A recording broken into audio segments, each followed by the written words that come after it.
اپنے زندگی میں کچھ ایسا کام کر جائیں کہ آپ کے جانے کے بعد بھی لوگ یاد کرتے رہیں، کیونکہ مرنا ہر کسی کو ہے، ہر نفس کو موت کا مزہ چکھنا ہے۔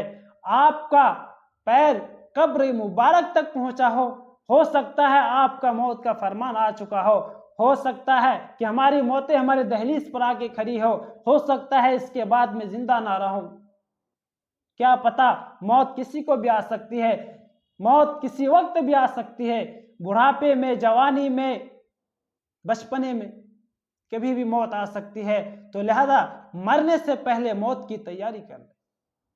اگر آپ نہیں کرتے ہیں تو کل قیامت میں ہر چیز کی پوچھ ہوگی، آپ سے پوچھا جائے گا کیا آپ نے آنے سے پہلے یہاں کی تیاری کا میں نے موقع نہیں دیا؟ بالکل دیا تھا۔ کیا آپ نے تیاری کی؟ نہیں کی۔